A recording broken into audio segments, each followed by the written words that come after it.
अज़ान अली टीवी के मोअज़्ज़ज़ दोस्तों, मैं हूं नदीम मुगल और आप तमाम देखने और सुनने वालों को अस्सलाम वालेकुम। दोस्तों, आम तौर पर सब जानते हैं कि दुनिया में ऐसे जानवर भी हैं जो कि इंसान को देखते ही इस पर हमला कर देते हैं और लम्हों में इस इंसान को चबाए बगैर निगल लेते हैं।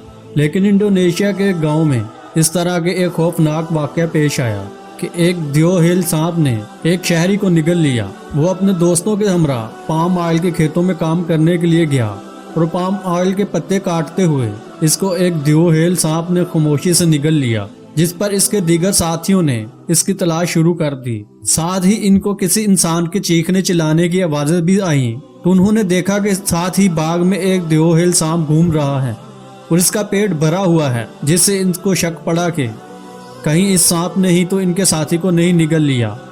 ये शक होते ही वहां पर मौजूद अफराद ने मुकामी देहातों से एक शिकारी चाकू लिया जो कि 3 फुट का था और इस दियोहेल सांप को पकड़कर इसके पेट को चीरा। तो वहां पर मौजूद सब अफराद हैरान रह गए कि इस सांप के पेट से इनके साथी की लाश मिली जो कि मर चुका था, लेकिन इसको सांप ने कुचलने और चबाने की बजाय निगल लिया था। सांप ने सिर्फ इसके गले को पकड़ा था और बाद में निगल लिया, जिसकी वजह से इसके जिस्म पर सिर्फ इसके गले पर ही सांप के दांतों के निशान पाए गए, जबकि बाकी जिस्म पर सिर्फ इस सांप के पेट के अंदर मौजूद खून के धब्बे ही मौजूद थे। इस लर्ज़ाखेज वाक़ये के बाद इलाके में खौफ फैल गया कि किस तरह खामोशी से एक दियोहेल सांप ने चलते फिरते इंसान को इतनी खामोशी और आसानी से अपना शिकार बना लिया। वाज़ह रहे कि इंडोनेशिया के जंगलात और दीगर इलाकों में ऐसे सांपों की बहुतायत है जो जिसामत में इंसानों से भी कई गुना बड़े हैं और उनकी जिसामत मगरमच्छों के बराबर होती है और उनकी शक्लें भी आम सांपों की बजाय अलग किस्म की होती हैं। जबकि बाद अफराद सांपों का शिकार करके इनके जिस्म से हासिल होने वाले कीमती चमड़े को फरोख्त करके भारी मुआवजे भी कमाते हैं। नाज़रीन मोहतरम, भारत की रियासत बंगलौर के शहर वाराणसी के ममूर तरीन शख्स महाराष्ट्र मुवारसी ने दावा किया है कि इसकी उम्र 178 साल है। इसने कहा कि वो 6 जनवरी 1835 को बंगलौर में पैदा हुआ और इसके पास अपनी तारीख़ पैदाइश के सबूत भी मौजूद हैं।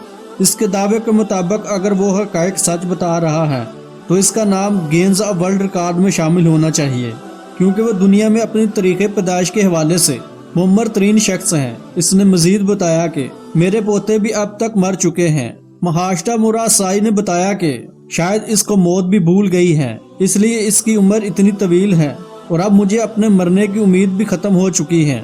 महाराष्ट्र ने वाराणसी में 1957 तक एक जूतों की फैक्ट्री में काम किया और वो 122 साल की उम्र में इस फैक्ट्री से रिटायर्ड हुआ।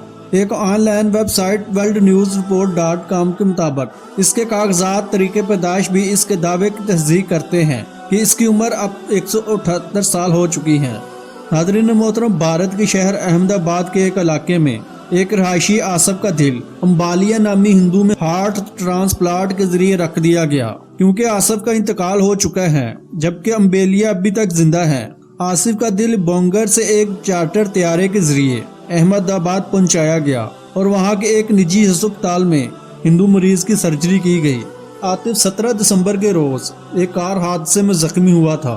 इसे फौरी तौर पर एक अस्पताल पहुंचा दिया गया, लेकिन डॉक्टरों ने बताया कि इसका दिमाग मफलूज हो चुका है। इसके बाद न्यूरो सर्जन ने मुसलमान खानदान को मशवरा दिया कि वह अपने मरीज का दिल किसी ऐसे शख्स को अतिया कर दे जिसको इसकी शदीद जरूरत है। न्यूरो सर्जन डॉक्टर राजिंदर कबारिया का कहना था, हमने आसिफ के अहले खाना से दरख्वास्त की कि वो मरीज के ऐसे तमाम अज़ा अतिया कर दे जिन्हें इस्तेमाल में लाया जा सकता है।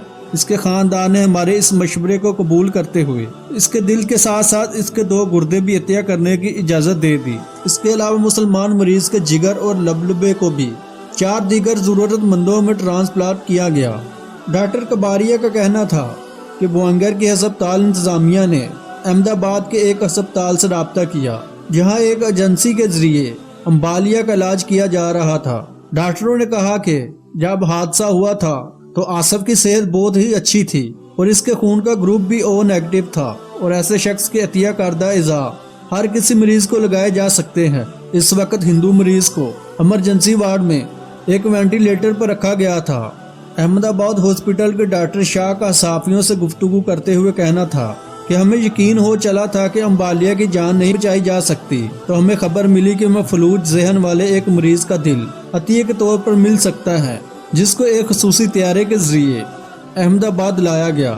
ہم نے سفر اور وقت کم سے کم رکھنے کے لیے ایک گرین کور یارڈ تشکیل دیا، جس کے تحت 9:30 پر امبالیہ کی سرجری شروع کی گئی، جو مسلسل 4 گھنٹے تک جاری رہی اور آپریشن کامیاب رہا۔